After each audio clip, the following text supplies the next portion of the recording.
અમદાવાદના ગુલબાઈ ટેકરા વિસ્તારમાં પોલીસ પર પથ્થરમારો, 6 આરોપીઓની ધરપકડ. અમદાવાદના ગુલબાઈ ટેકરા વિસ્તારમાં મોડી રાત્રે પોલીસ પર પથ્થરમારો થયો છે, જે શહેરમાં તણાવનું કારણ બન્યું છે. આ ઘટના ત્યારે બની જ્યારે પોલીસ કર્મીઓ ડીજેના અવાજને નિયંત્રણમાં લાવવા માટે લગ્ન પ્રસંગમાં પહોંચ્યા હતા. પોલીસના હસ્તક્ષેપ પછી કેટલાક અજાણ્યા શખ્સોએ પોલીસ પર પથ્થર ફેંક્યા, જેના કારણે પોલીસ સ્ટાફને વધારાની મદદ માટે નજીકના પોલીસ સ્ટેશનોમાંથી સ્ટાફ બોલાવવો પડ્યો. આ હુમલામાં કોઈ પોલીસ કર્મી ઘાયલ થયો નથી, પરંતુ આ ઘટનાને ગંભીરતાથી લઈને પોલીસે ફરિયાદ નોંધાવી છે અને તપાસ શરૂ કરી છે. આ ઘટનાને પગલે ગુલબાઈ ટેકરા વિસ્તારમાં સુરક્ષા વધારવામાં આવી રહી છે, જેથી આવનારા સમયમાં આવા તણાવના બનાવો ટાળી શકાય. સ્થાનિક પોલીસ અધિકારીઓએ જાહેર કર્યું છે કે આ પ્રકારના હિંસક વર્તનને સહન કરવામાં આવશે નહીં અને કડક કાર્યવાહી કરવામાં આવશે. તેમણે નાગરિકોને શાંતિ જાળવવા અને કાયદાનું પાલન કરવાની અપીલ કરી છે. આમાં ગુલબાઈ ટેકરામાં જે બળિયાદેવ મંદિરની બાજુમાં રહેતા ઈશ્વરભાઈ જગાભાઈ મકવાણાના પુત્રના લગ્ન હતા.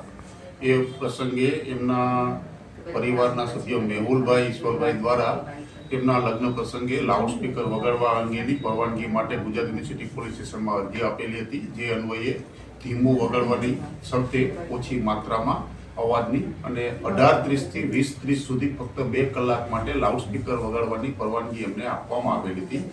પરંતુ સમય અવધિ પૂર્ણ થયા બાદ પણ રાત્રિના 10 વાગ્યા પછી આશરે 10:15 વાગ્યાના સુમારે તેમને વધારે માત્રામાં અવાજથી કોલાહલ થતો હોય, જેથી કોઈ વટે માર્ગો કે સ્થાનિક રહીશ દ્વારા અમદાવાદ શહેર પોલીસ કંટ્રોલ રૂમને જાણ કરેલી હતી.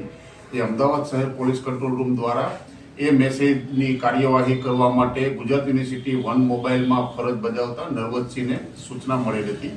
જેઓ તાત્કાલિક 3 મિનિટની અંદર જે કંટ્રોલ રૂમમાં આપેલ સૂચનાવાળી જગ્યાએ પહોંચી ગયેલા હતા અને ત્યાં જે ડીજે જે છે વધારે માત્રામાં અવાજ વગાડી રહેલા હતા, જે એમને બંધ કરીને કાર્યવાહી કરવા માટેની તજવીજ કરેલ હતી. જેથી એ નારાજ થયેલા હતા. તાત્કાલિક એમને ગુજરાત યુનિવર્સિટી પોલીસ સ્ટેશને ફોન કરી અને બીજી પોલીસની મોબાઈલો બોલાવેલી હતી અને દરમિયાનમાં વધારે લોકો નારાજગી થતા અને એમની સાથે ઉગ્ર બોલાચાલી કરી અને તકરાર કરતા હોય, જેથી આજુબાજુના બીજી પોલીસની મોબાઈલો પણ મદદ માટે બોલાવેલી હતી. તાત્કાલિક આજુબાજુની મોબાઈલો અને પોલીસની કાર્યવાહી 5 મિનિટમાં બધા સર્વે જગ્યાએ પહોંચી ગયેલા અને એ જે ડીજેનો સાઉન્ડવાળો જે આઈસર ટેમ્પો હતો એમની સાથે પોલીસ કોન્સ્ટેબલને બેસાડી અને પોલીસ સ્ટેશન લઈ જઈ અને કાર્યવાહી કરવા માટેની તજવીજ કરતા હતા. એ દરમિયાનમાં અંધારામાંથી દૂરમાંથી આસપાસના લોકો એકઠા થયેલા હતા, 25 થી 30 જેટલા.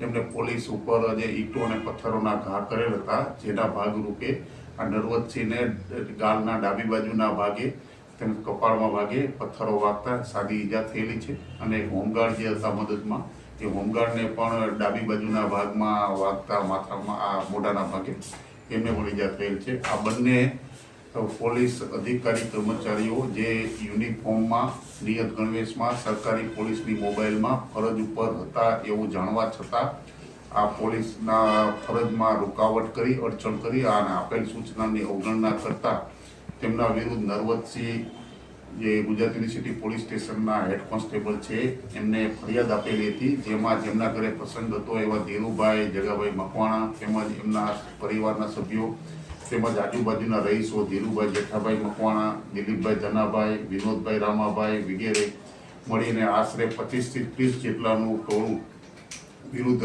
ગુનો દાખલ થયેલ છે. જે ફરિયાદના ભાગરૂપે ગઈકાલે રાત્રે તાત્કાલિક નાયબ પોલીસ કમિશનર ઝોન 7 સાહેબ જે ચાર્જમાં હતા એ તેમજ તેમની ટીમના સભ્યો અને આજુબાજુમાં પહોંચી જઈ રાઉન્ડ અપ કરી અને 3 જેટલા આરોપીને ગઈકાલે રાઉન્ડ અપ કરેલા હતા અને વધુ આજે ટીમો બનાવી અને કાર્યવાહી થઈ રહેલ છે. હજુ વધુ 4 આરોપીઓ હસ્તગત થયેલાની હકીકત જાણવા મળેલ છે. હાલની સ્થિતિમાં ટોટલ આ બમે નામજોગ જે ફરિયાદ દાખલ થઈ હતી એ પૈકીના 7 થી 8 જેટલા આરોપીઓને રાઉન્ડ અપ કરેલા છે અને એના વિરુદ્ધ અત્યારે તપાસ આધારિત પુરાવામાં જે વિડીયો કે આ તે જે મળેલા હતા એમાંથી ચહેરાની ઓળખ કરી અને હજુ વધુમાં વધુ જે પણ ગુનામાં આરોપી સંડોવાયેલા છે તેમજ આ ડીજે સંચાલક જે છે એમનું પણ ડીજે વાળાને બોલાવી અને એમના વિરુદ્ધ પણ કાયદેસર કાર્યવાહી કરવાની તજવીજ ગુજરાત યુનિવર્સિટી પોલીસ દ્વારા ચાલી રહી છે.